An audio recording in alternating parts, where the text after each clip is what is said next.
For those of you out there that okay, before I get into that thought process, so pay your taxes, min raises, and a lot of people might be tempted to three bet, but I just don't. Um, if a short stacking nit comes into a pot, generally they just get it in. They just almost always have odds when they're playing short, so I wouldn't get it in unless you have something halfway decent. And surprisingly, he does fold. I mean, I guess I don't know too much on him except that he multi-tables and buys in for 20 big blinds. And I wouldn't see him coming into a pot and then folding. It doesn't make a whole lot of sense.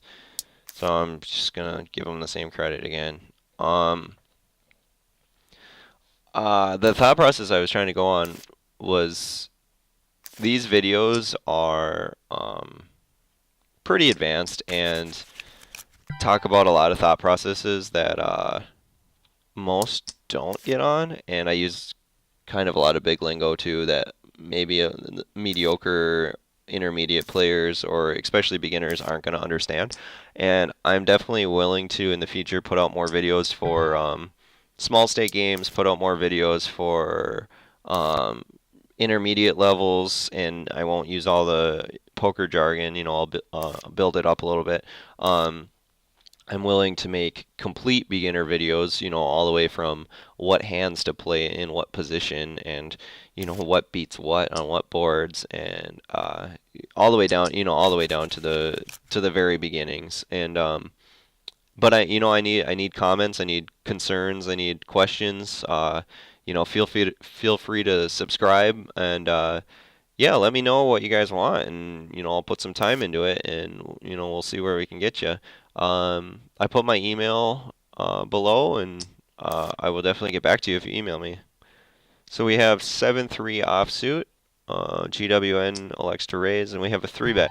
I'm actually going to elect a 4 bet in this spot. I know it seems kind of crazy, but it kind of feels right. And I'm gonna make it 45. Miss Minchef has been taking a couple 3 bets into, um, especially on the button. Just I've seen Miss Minchef be active. I've seen Miss Minchef take position into account. Um, GWN has been a little bit tighter, but there's no reason to believe that his 6 from that spot was an absolute massive hand. It would, I mean, obviously, if he cold called or shoved, I would just be folding 7-3 offsuit. There's just no reason to do anything else. And Miss Minchef, I feel, isn't going to be calling ever unless he has like basically nines or better. And obviously he'd be shoving his ace king plus. But I feel like even ace queen in that spot is a super difficult hand. I'm just gonna call with king 10 for multiple reasons. Uh, if Getting pot odds, king 10 is the best hand quite a bit of the time. Um, and I feel like leading here is probably the best play. So if I lead, and because of his stack size, he's gonna be shoving. Say straight draws like 9-10. He'll probably shove an ace, and I would just fold. So I'm gonna be folding to all the shoves, and I know that. And the reason I bet half pot into the size of this was because of his stack size. He can't really bluff shove in this spot unless he did have say 5-6 or 9-10. And that's about it, or maybe 6-9 or something. But I am just gonna elect to fold.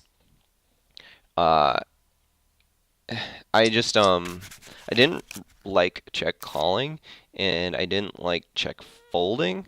That's why I took leading, and I thought leading, given his stack size, was the best play because he's basically all in or fold, and which is a tough spot for him unless he actually has a good draw or top pair. And that's why I elected to do it. Miss Minchef raises and pay your taxes elects to shove, and that's what I thought I'd be seeing more of from pay your taxes. This is what he should be doing with 20 bigs. He shouldn't be min raise folding. That doesn't really make a whole ton of sense. If you're going to buy in for 20 bigs whenever you enter a pot, you're doing it for certain reasons. Now he elects to call, which is really, really weird. I guess I'm going to raise and just kind of see what he does. This is more of an information bet. Not 100% sure what he's doing. I want to see if he's willing to call fold. That's kind of what I'm willing to see here. And if he re-raises, obviously I'm folding. It's gonna suck if this pot goes multi-way because then I won't get my information I needed. Um, but I want to see if he's bad enough. If this pay your taxes guy is bad enough to just call fold with his stack size.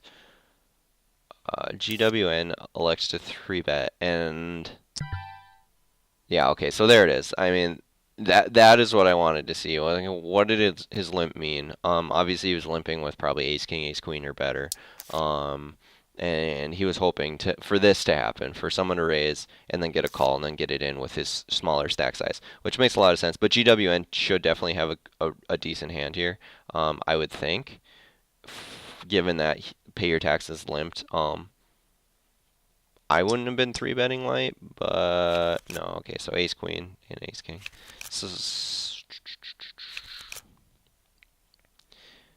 So pay your taxes was not willing to limp fold, and that's what I wanted to see. I think that giving up $6 there was worth seeing that. King 7 off was going to go in the muck. So next time pay your taxes limps, I'm not going to just be isolating him because I'll figure him for a re-raise probably with his stack size.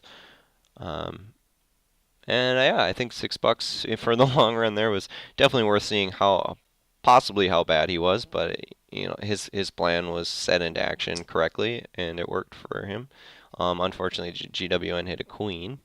So Miss Minchef elects to 3-bet a button raise again. Definitely more of an active player. I think that whoever this is from Varna BG is kind of playing it more like it's a 25-50 cent or 10-25 cent game though. 3-betting a little too much.